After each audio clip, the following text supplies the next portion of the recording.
Hello friends, hope you all are fine. Estate series को आगे बढ़ाते हैं। एस्टेट 2020 का पेपर हमने उठाया था। पीजीटी केमिस्ट्री के 2 वीडियो ऑलरेडी अपलोड हो चुके हैं। आज इससे आगे बात करते हैं। चैनल को लाइक, शेयर और सब्सक्राइब करना मत भूलना। Question number 111, which of the following is right for diprotic acid. Diprotic मतलब जिसके अंदर 2 प्रोटॉन होंगे और उनके देखो कॉन्स्टेंट्स को इन्होंने इवेलुएट किया है, राइट।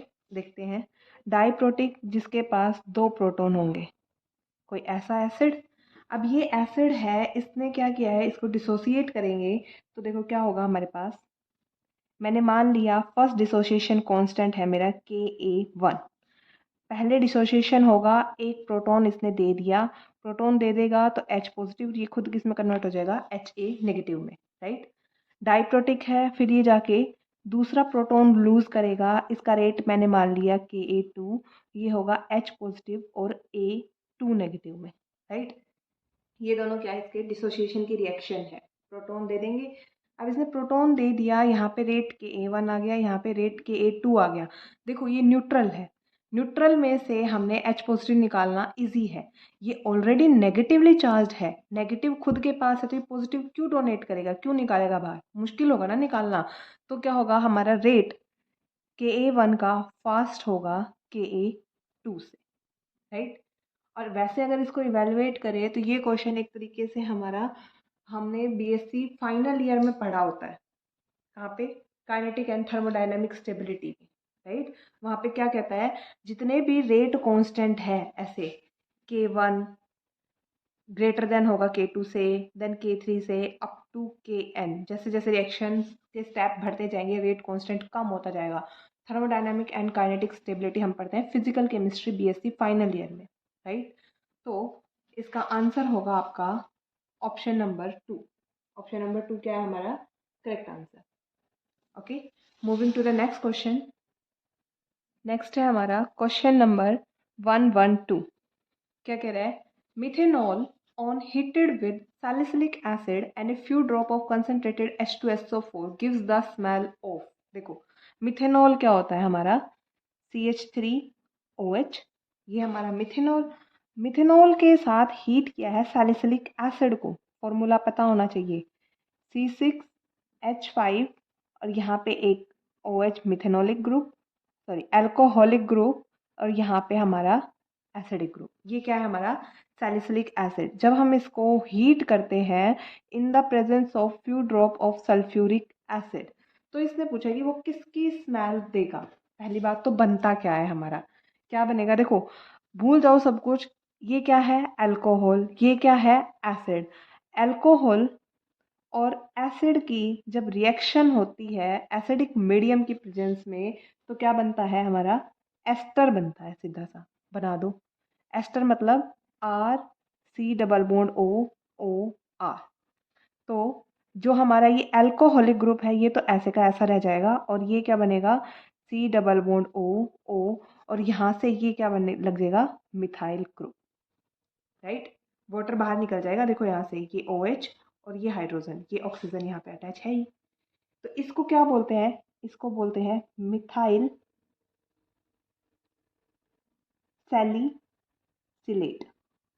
इसका नाम भी पूछा जा सकता है मिथाइल सैलिसिलेट, या फिर बोलते हैं oil of winter green. Smell कैसी देता है ये, ऑयल ऑफ विंटर ग्रीन के जैसी स्मेल देता है। ओके, सो ऑप्शन नंबर सेकंड हमारा क्या है करेक्ट आंसर। ऐसे क्वेश्चंस रिपीट होने के चांसेस ज़्यादा बढ़ जाते हैं, किसी भी नाम से आपको ऑप्शंस मिल सकते हैं। ओके, सो मूव करते हैं अब नेक्स्ट क्वेश्चन पे। नेक्स्ट क्वेश्चन है, which of the following is carbonate ore of zinc. Zinc का कार्बोनेट ओर बताना है। भाई देखो और वाले कुछ क्वेश्चंस, कुछ टेबल आपको याद करनी पड़ेगी, एक क्वेश्चन और से भी हमारा आ जाता है। पहला बोला है इसने जिंक ब्लैंड, जिंक ब्लैंड होता है हमारा ZnS, सल्फाइड ओर होता है, तो ये ऑप्शन नहीं होगा।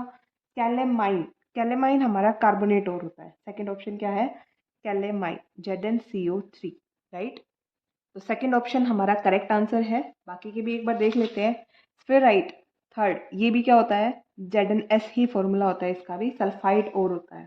नेक्स्ट जिंकाइट, जिंकाइट होता है हमारा ZnO। सारे ही जिंक के ओर हैं, कार्बोनेट और पूछा था, कार्बोनेट और कौन सा होता है, कैलेमाइड। ठीक है, ऑप्शन नंबर 2 हमारा क्या है, करेक्ट आंसर। अगले क्वेश्चन पे मूव करते हैं। 114 क्या कहता है, कंसिडर, इसने क्या ऑप्शंस में कुछ रिएक्शन दिए हुए हैं, उनका मीडियम पूछा है, जैसे FeCl3 वाटर में एसिडिक मीडियम है, बेसिक है या न्यूट्रल है या क्या है, और उसने पूछा है which is are not correctly match, इनमें से किसका मैच सही नहीं हुआ। देखते हैं क्वेश्चन नंबर 114। फर्स्ट ऑप्शन इसने क्या दिया है, ए हमारा है FeCl3 और इन वाटर की प्रेजेंस में। जब हम FeCl3 की वाटर की प्रेजेंस में हम रिएक्शन कराते हैं तो हमारा बनता है Fe2O3 और HCl बाहर निकल जाता है। ठीक है, तो HCl क्या है, एसिडिक, तो ये रिएक्शन का मीडियम कैसा होगा, एसिडिक। लेकिन इसने क्या दिया है, देखो वाटर की प्रेजेंस में बेसिक मीडियम, गलत हो गया। तो नेक्स्ट बी दिया है इसने अमोनियम क्लोराइड इन वाटर, और बोला है क्या, एसिडिक मीडियम, क्या बनेगा, अमोनियम हाइड्रोक्साइड और साथ में HCl। सही है, ये तो एसिडिक ही दिया है और हमारा भी एसिडिक ही आया है। देखो हम इसमें कुछ नहीं कर रहे, बस देखो OH को हमने तोड़ दिया, H2O को तोड़ दिया, H पॉजिटिव OH नेगेटिव, और इधर भी एक Cl FeCl2 पॉजिटिव और Cl नेगेटिव, अपोजिट्स को कंबाइन कर दिया है हमने, बस ये कर रहे हैं हम। फिर देखो पहले तो हमारा काम है सॉल्वेंट को निकालना, यूँ करके सॉल्वेंट निकल जाएगा हमारा, लेकिन यहाँ पे जब हम रिएक्शन को बैलेंस करने लगेंगे तो 3 क्लोरीन है तो 3 मोल HCl निकलेंगे और ये क्या इसका हाइड्रोक्साइड बना देगा। ऐसे बैलेंस करना पड़ेगा हमें इस रिएक्शन को। ठीक है, ऐसे ही यहाँ पे NH4 positive Cl negative OH negative H positive HCl बाहर निकल जाएगा और ये अमोनियम हाइड्रोक्साइड बन जाएगा हमारा। नेक्स्ट रिएक्शन है अमोनियम एसीटेट, अमोनियम CH3 नहीं CH2 COO नेगेटिव, एसीटेट बोला है ना इसने, इन वाटर, राइट, क्या बनाएगा, अमोनियम हाइड्रोक्साइड और हमारा एसिटिक एसिड बाहर निकल जाएगा। अब देखो है तो ये कहने को एसिड, बट ये कैसा है, वीक एसिड, तो ये मीडियम ऑलमोस्ट कैसा रहेगा हमारा, न्यूट्रल, राइट। तो ये ऑप्शन भी गलत हो गया, इसने एसिडिक बोला है, वीक एसिड है, तो ये मीडियम कैसा होगा, न्यूट्रल। डी ऑप्शन देख तो last, sodium carbonate Na2CO3 in water, Na2CO3 की जब हम वाटर के साथ रिएक्शन करेंगे तो हमारा बनेगा सोडियम हाइड्रोक्साइड। अब देखो सोडियम हाइड्रोक्साइड तो होता ही बेसिक है, तो ये मीडियम कैसा होगा, बेसिक, सॉल्वेंट से कुछ भी हो, राइट। देखो ये बेसिक, ये भी सही दिया है। इनकरेक्ट मैच कौन से है हमारे, A और C, ये हमारे ऑप्शंस के अंदर इनकरेक्ट मैच दिए हुए हैं, तो हमारा करेक्ट आंसर क्या हो जाएगा, ऑप्शन नंबर 3। इनकरेक्टली मैच कौन से हैं, A and C option. Okay, moving to the next question, question number 115।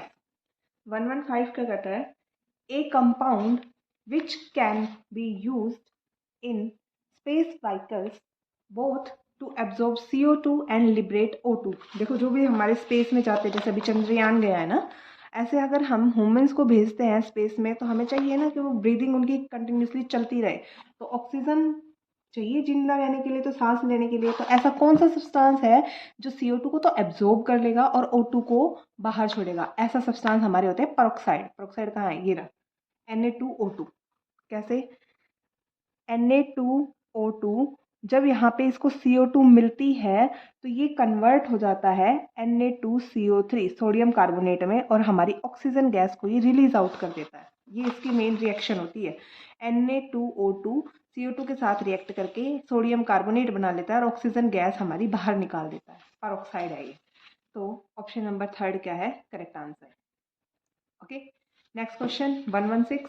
116 क्या कहता है, the number of angular node for D orbitals are. यही सेम क्वेश्चन आपका रिपीट हुआ था HTEC 2022 में, राइट। करेक्ट, नोड पूछे हैं D ऑर्बिटल में।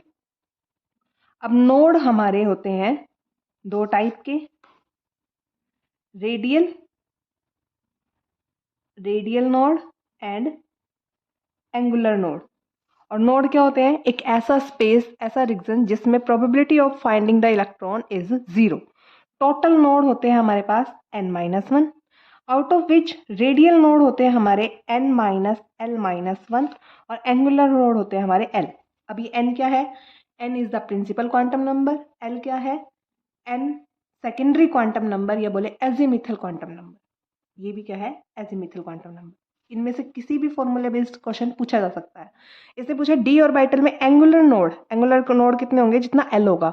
अब हमें पता है एस पी डी एफ, इनके लिए एल की वैल्यू क्या होती है? एस के लिए 0, पी के लिए 1, डी के लिए 2, एफ के लिए 3 और ऐसे आगे बढ़ते जाएंगे। तो डी में कितने एंगुलर नोड आ गए? 2 nodes. Damn easy question, right? So 116 के लिए हमारा आंसर होगा ऑप्शन नंबर 3, 2 नोड्स। ओके, अगले क्वेश्चन पे मूव करते हैं। क्वेश्चन नंबर 117 क्या कहता है? A factory produces 40 kilogram of calcium in 2 hours by electrolysis.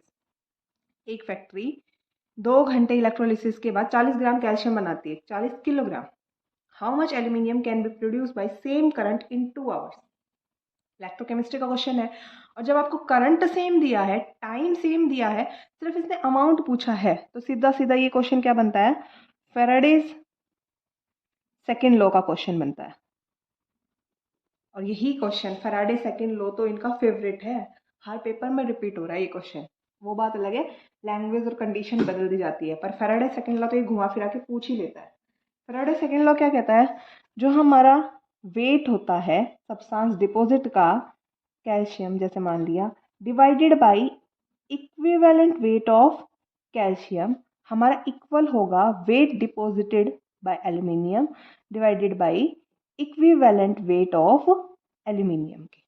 ठीक है, अब इक्विवेलेंट वेट क्या होता है? किसी भी सब्सटेंस का मुझे इक्विवेलेंट वेट निकालना है, वो होता है हमारा क्या? Molecular mass divided by its n factor. N factor मतलब जितना उसके ऊपर चार्ज या ऑक्सीडेशन स्टेट होगा उतना। जैसे यहाँ पे हमें दिया है कैल्शियम, कैल्शियम का मॉलिक्यूलर मास कितना होता है? 40, और होता क्या है कैल्शियम? 2 पॉजिटिव ऑक्सीडेशन स्टेट में, तो एन फैक्टर कितना हो जाएगा? 2। तो इक्विवेलेंट वेट कैल्शियम का कितना आ गया? 20। ऐसे ही एल्यूमिनियम का निकालेंगे। एल्यूमिनियम क्या होता है? एल्यूमिनियम 3 पॉजिटिव, और मॉलिक्यूलर मास एल्यूमिनियम का कितना होता है हमारा? 56, राइट? सॉरी 56 नहीं, 26 डिवाइडेड बाई 3, राइट? अब यहाँ इन दोनों को इसमें रख दो, ये अप्रोक्सीमेटली 9 पे जाएगा ना, 3 9 और 27, अप्रोक्सीमेटली 9 पे जाएगा। तो कैल्शियम का वेट डिपॉजिट इसने क्या दिया है? 40 किलोग्राम दे दिया है हमें ऑलरेडी। इक्विवेलेंट वेट हमने कैलकुलेट कर लिया, आ गया 20। एल्यूमिनियम का वेट डिपॉजिट हमें निकालना है, इक्विवेलेंट वेट हमें पता चल गया अप्रोक्सीमेटली 9, तो हम यहाँ से कैलकुलेट कर लेंगे। यहाँ से वेट ऑफ एल्यूमिनियम जब हम कैलकुलेट करेंगे, ये देखो 20 से कट गया 2, 9 इंटू 2 किलोग्राम, अप्रोक्सीमेटली 18 किलोग्राम क्या है हमारा आंसर। ऑप्शन चेक करते हैं, देखो ये रहा ऑप्शन नंबर 2 क्या है हमारा correct answer, right? Easy question था। फैराडे सेकेंड लॉ बस यही कहता है कि अगर करंट और टाइम हमारे पास सेम है, तो जो हमारा वेट डिपॉजिट होगा वो दोनों का weight divide by equivalent wait के रेशियो के बराबर होगा, राइट? और फिर हमने इसको सॉल्व कर लिया। अगले क्वेश्चन पे मूव करते हैं। क्वेश्चन नंबर 118, देखो 118 क्या कहता है? Which of the following property of alkali metal increases as the atomic number rises? Atomic number बढ़ने से कौन सी प्रॉपर्टी बढ़ेगी अल्कली मेटल्स में, राइट? अल्कली मेटल्स कौन सी होती है हमारी? सोडियम, लिथियम से स्टार्ट होती है, sodium, potassium, rubidium, caesium. Down the group हम जाते हैं तो हमारा एटॉमिक नंबर इंक्रीज करता है, राइट? तो एटॉमिक नंबर बढ़ता है तो हमारा मेटेलिक कैरेक्टर बढ़ेगा या घटेगा? सबसे पहला पॉइंट है मेटेलिक कैरेक्टर। देखो metallic character down the group जाएंगे इंक्रीज करेगा, जैसे जैसे जाएंगे न्यूक्लियस और आउटर मोस्ट शेल की दूरी बढ़ती जाएगी, बॉन्ड बनाने की टेंडेंसी आउटर ऑर्बिटल से ज़्यादा हो जाएगी, राइट? आयनिक रेडियस तो हमें पता ही है, डाउन द ग्रुप जाते हैं शेल ऐड होती जाती है, शेल ऐड होती है तो साइज बढ़ता है, साइज बढ़ेगा तो रेडियस बढ़ेगी, इंक्रीज करेगी। फिर बात करें मेल्टिंग पॉइंट की। मेल्टिंग पॉइंट देखो डाउन द ग्रुप साइज बढ़ रहा है इस फैक्टर पे डिपेंड नहीं करता। मेल्टिंग पॉइंट डिपेंड करता है हमारे क्रिस्टल की पैकिंग पे, बॉन्डिंग पे। जैसे मान लो किसी में हाइड्रोजन बॉन्डिंग हो जाए या क्लोजली पैक हो तो उसका मेल्टिंग पॉइंट ज़्यादा होगा। तो मेल्टिंग पॉइंट का कोई फिक्स ऑर्डर नहीं बता सकते हैं, राइट। ये डिपेंड करता है क्रिस्टल की पैकिंग पे और पैकिंग या फिर फोर्सेस उसमें कैसे प्रेजेंट है उसके ऊपर डिपेंड करता है। तो मेल्टिंग पॉइंट का एक फिक्स ऑर्डर हम नहीं बता सकते। नेक्स्ट है डेंसिटी। डेंसिटी क्या होती है? डेंसिटी होती है हमारी मास पर यूनिट वॉल्यूम। अब डाउन द ग्रुप जा रहे हैं तो मास भी बढ़ रहा है, तो ओवरऑल देखेंगे तो हमारी डेंसिटी भी बढ़ेगी। लेकिन देखो यहाँ पे एक एक्सेप्शन होता है, ये क्या है? पोटेशियम और सोडियम। पोटेशियम और सोडियम में से सोडियम की डेंसिटी पोटेशियम से ज़्यादा होती है, ये क्वेश्चन पूछा जा सकता है। सोडियम की डेंसिटी ज़्यादा पोटेशियम से होती है, लेकिन ओवरऑल देखेंगे तो डेंसिटी बढ़ेगी आपकी, ठीक है। जनरल ट्रेंड में ionization enthalpy. Ionization enthalpy. Ionization enthalpy क्या होती है? इलेक्ट्रॉन डोनेट करने की टेंडेंसी। डाउन द ग्रुप जाएंगे साइज बढ़ता जा रहा है, देखो पहले यहाँ पे छोटा साइज, फिर बड़ा साइज, फिर उससे बड़ा, फिर उससे बड़ा। डाउन द ग्रुप जा रहे हैं, साइज बढ़ रहा है, न्यूक्लियस और आउटरमोस्ट शेल का इन्फ्लुएंस घट रहा है। इन्फ्लुएंस घटेगा तो बाहर वाले इलेक्ट्रॉन को देना आसान होगा ना, आसान होगा तो आयनाइजेशन एनर्जी मेरी घटेगी ना कि बढ़ेगी, एनर्जी कम देनी पड़ेगी मुझे, राइट। जैसे मान लो कि यहाँ एक माँ अपने बच्चे को लिए बैठी है और उस बच्चे को हमें किडनैप करना है। अगर वो बच्चा अपनी माँ के साथ एक ही कमरे में है तो निकालना मुश्किल है। फिर वो बाहर आ गया, अपने घर पे आ गया, मतलब माँ कमरे में है, बच्चा पूरे घर में कहीं भी खेल रहा है, निकालना आसान है। फिर वो बच्चा खेलते खेलते मोहल्ले में आ गया, वो बच्चा फिर खेलते खेलते मोहल्ले से दूसरी गलियों में चला गया। अब दूसरी गलियों में चला गया, माँ की नज़रों से दूर हो गया, उसको किडनैप करना आसान है ना, कम एनर्जी लगेगी हमारी। एनर्जी कम लगेगी मतलब क्या? आयनाइजेशन एंथैल्पी हमें कम देनी पड़ेगी। तो डाउन द ग्रुप जाएंगे, आयनाइजेशन एनर्जी डिक्रीज होगी। तो अब हमारे ऑप्शन देखते हैं। इसने यही पूछा था कि कौन कौन से करेक्टर्स इंक्रीज होंगे। इंक्रीज हो रहे हैं हमारे मेटालिक करेक्टर, आयनिक रेडियाई मतलब ए बी, एंड हमारा सी नहीं हो रहा, डी हो रहा है। तो A B D, option number 2 क्या है हमारा करेक्ट आंसर, राइट। अगले क्वेश्चन पे मूव करते हैं। Question number 119। 119 क्या कहता है? Alkali metal dissolve in liquid ammonia, then which of the following observation is not true. देखो अल्कली मेटल को मैंने मान लिया सोडियम लिथियम या कुछ भी ले लिया, डिसॉल्व किया है किसमें? लिक्विड अमोनिया में। तो इसने स्टेटमेंट पूछी है कौन कौन सी ट्रू होंगी कौन कौन सी नहीं होंगी। जब हम सोडियम को या लिथियम को या किसी भी अल्कली मेटल को लिक्विड अमोनिया में डिप करेंगे तो हमारी ये रिएक्शन हो जाती है। देखो सोडियम भी है जो अमोनिएटेड हो जाएगा, यानी कि जो भी अल्कली मेटल होगी वो भी हमारी अमोनिएटेड हो जाएगी, उसके एक्समोल इसके साथ लग जाएंगे। और साथ में देखो सोडियम मेटल या अल्कली मेटल की टेंडेंसी होती है एक इलेक्ट्रॉन डोनेट करने की, वो इलेक्ट्रॉन भी हमारा क्या हो जाएगा? अमोनिएटेड इलेक्ट्रॉन की फॉर्मेशन होगी। ओवरऑल यहाँ पे नेगेटिव चार्ज आ जाएगा। ये क्या है? Ammoniated electron. इस इलेक्ट्रॉन की वजह से ही ये सॉल्यूशन क्या होते हैं? कलर्ड हो जाते हैं, मोस्टली ब्लू कलर। और ये क्या है? इलेक्ट्रॉन है ना, पेयर्ड अप नहीं है, अनपेयर्ड इलेक्ट्रॉन है। तो इसी की वजह से क्या होता है? पैरामैग्नेटिक कैरेक्टराइज होता है। और यही क्या है? कलर के लिए रिस्पॉन्सिबल है। और यही क्या है? फ्री इलेक्ट्रॉन होने की वजह से कंडक्टर बन जाते हैं ये हीट एंड इलेक्ट्रिसिटी के। अब ऑप्शंस देखते हैं। नोट ट्रू पूछा है इसने, ध्यान रखा करो इस नोट का।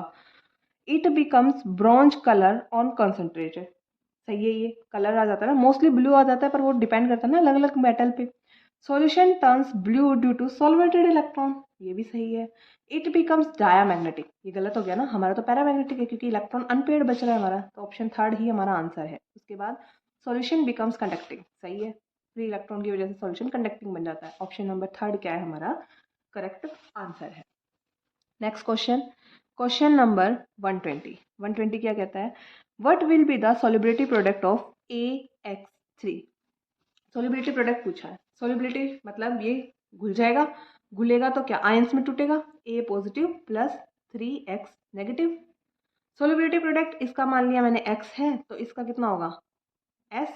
और आगे क्या? इनके कोफिशिएंट्स निकालना क्या है? सॉल्युबिलिटी प्रोडक्ट फॉर्मूला क्या होता है?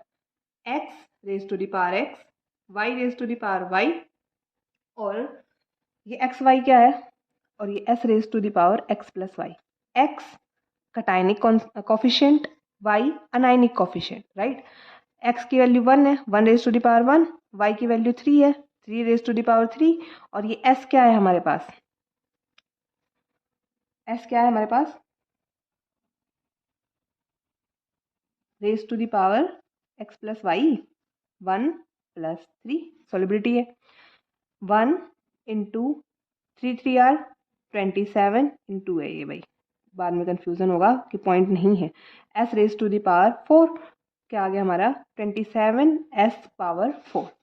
सो ऑप्शन नंबर 1 क्या है हमारा correct answer. Okay, that's all for today. बाकी कोई क्वेश्चन हम नेक्स्ट वीडियो में डिस्कस करेंगे। Thank you so much, have a nice day. Video को सब्सक्राइब लाइक शेयर ज़रूर किया करो। Okay, thank you.